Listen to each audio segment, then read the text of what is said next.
there's no such thing as a folk star. There's country star, rock star, pop. There's no folk star. And he said, and you'll never be rich, you'll never be famous, but so that's what you have to expect if you want to be a folk singer.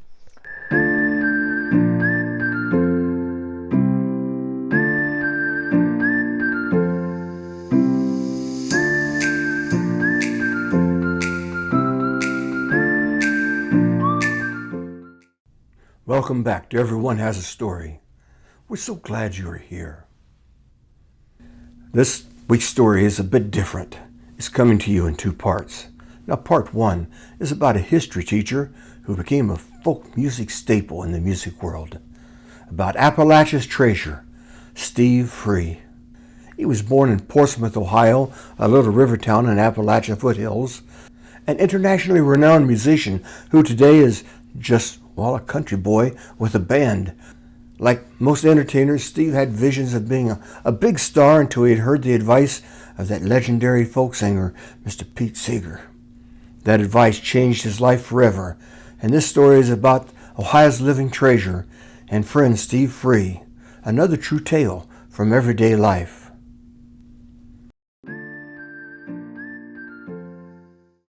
I was born in Portsmouth, actually, at the old General Hospital, I think it was called. Yeah, right there.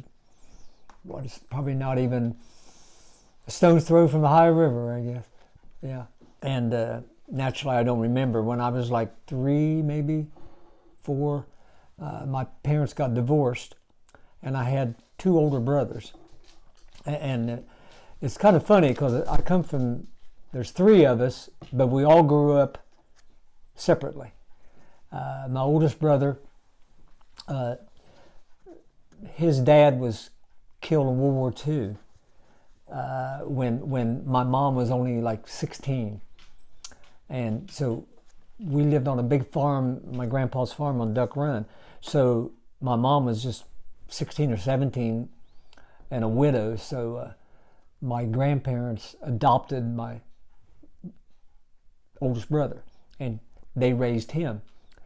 Then she married my dad, and I had my other brother, and he lived on the farm right up the road where they lived.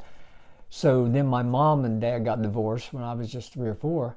So my middle brother was raised by my dad. So then my mom took me and moved to Arizona. So it was kind of strange. So I went to Arizona. And like I said, I'm old. So it was like being part of Mexico. So then when I was about 10, 11, I guess, my grandfather was real sick, so we came back to here. And then I lived on the farm and stuff. That was a culture shock too, coming back from, the Arizona, to all the rednecks there. So it was quite different, yeah. I grew up on a farm on Duck Run, if you've heard of Duck Run, Roy Rogers. Actually, Roy Rogers is a good friend of my grandpa, and I'm still friends with his daughter and his son. Yeah. And I went to Northwest High School,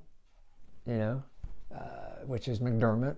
Yeah, and then I got drafted, which like wow, and I really didn't know what to do. So it was the best choice I ever made. I went to be inducted, and as Jim knows, back in those days during Vietnam, if you got inducted, if you were drafted, you were basically cannon fodder.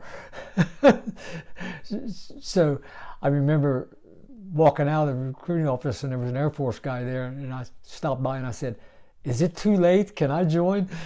And that was the best thing I ever did. So I went in the Air Force.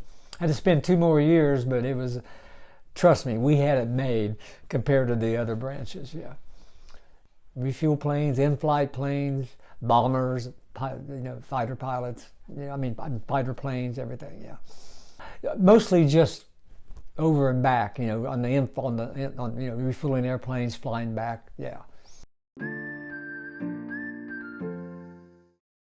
that's how I got into music. They always say singer-songwriter. You know, I'm the opposite. I'm like a Dylan. I'm a songwriter-singer. You know, I always wrote. I like to write poetry and stories. And I was walking down the barracks one day, and I heard this guy playing guitar. I walked in and I got to know him, and his name was John Starkey. He was from Philadelphia, and you know, we got to be good friends. And I share some of my poems and stories and stuff. He says, "You really ought to put some of these to music. You know, stories. They make good, they make good songs." And I said, "Well, I can't play." And he goes, "Well, it's not hard. You ought to teach yourself if nothing else." So I said, okay. So he got out. So I thought, well, you know, maybe I'll try it. So I got an old guitar, and I struggled with it, you know, forever and ever, you know, and I finally got it. So he said, "Look me up when you get out." So when I got out, I looked him up, and I went to Philly, and he and I and his sister formed a little Peter, Paul, Mary folk group. Yeah. So we played around Philadelphia and did pretty good.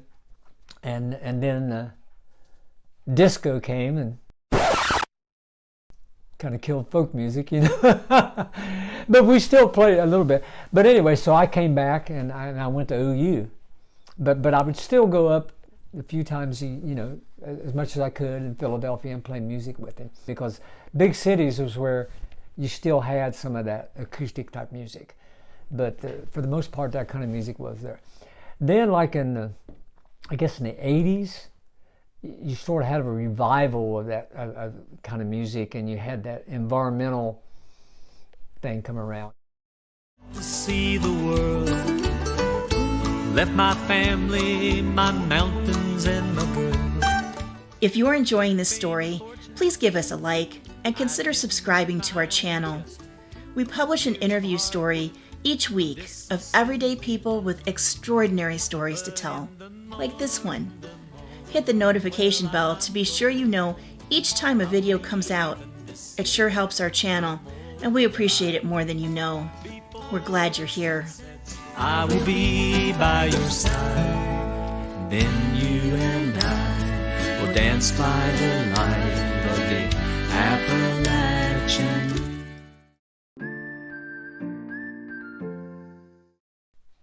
There was this big folk music thing in Knoxville, Tennessee, up in the mountains. And they had like folk singers from like all over North America and South America.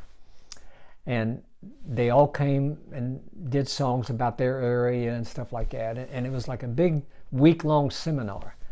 And they had speakers, and then everybody would play, and then you exchange ideas. So they asked me if I would go down and kind of represent Appalachian part of Ohio.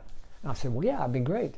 So Pete Seeger says, your goal is to play for people, and as much as you can, be eye to eye with them, close to them, and say, hey, I'm just like you. I'm just one of you.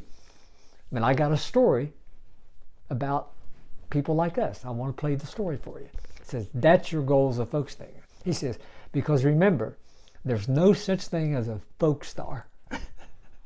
There's country star, rock star, pop. There's no folk star.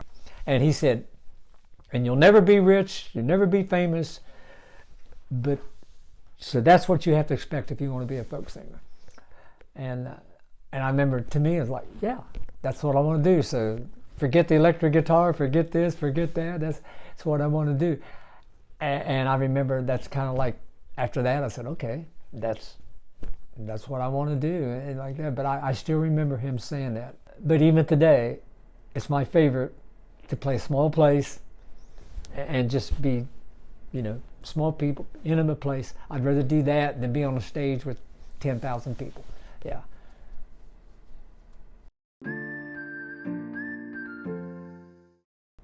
And I signed a record label in Cincinnati, and the guy who produced it was an old famous DJ named Shadow Shea. And I remember him telling me, look, I'll sign you here because I like your songs, your stories and stuff, but you can't preach at people.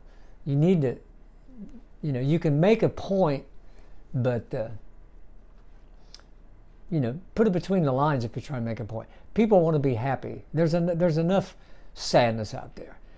It says, so you write me some happy songs, positive songs, and if you want to make a statement about the environment or what's going on in the world, says, do it in a happy way, and people will listen. So I said, okay. So I went and sat down, I wrote a couple, and sure enough, he put them out, and boom, they took off. And I thought, wow, this is right. Every time I get up, I think, why do people still want to listen to an old guy like me? And Susan says it's because in today's environment, everything's so negative. And she said, you know, your music is one of the very few music you hear that's actually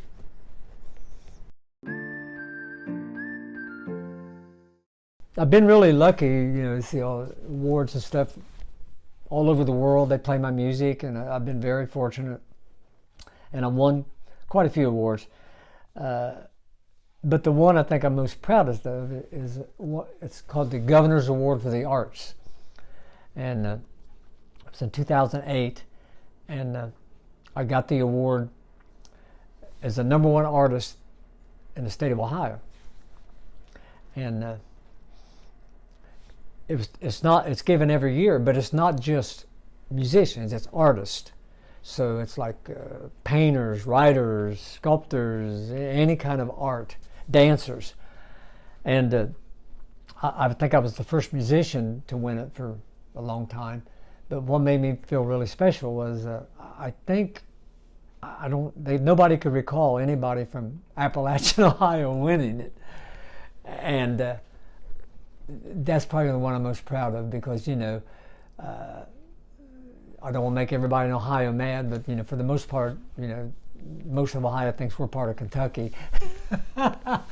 so you know, we're kind of like forgotten down here. So to represent my area, you know, and when you consider, and sometimes I'll think about it, like you consider, you know, Cleveland, Akron, Canton, Toledo, Cincinnati, all these big cities and areas in Ohio, and you know, for some old folk singer down here in the middle of nowhere to win an award like that, you know, it's kind of like I felt like it wasn't me. I won it for the whole area, you know, to represent the area. I get played a lot overseas, like seems like Australia, New Zealand, that area is where I'm most popular. Yeah.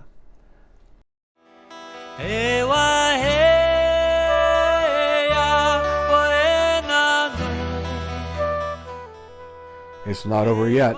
Part 2 is just a step away. Click on the thumbnail at the end of this video to see the second half of our interview with SteveFree. Hey,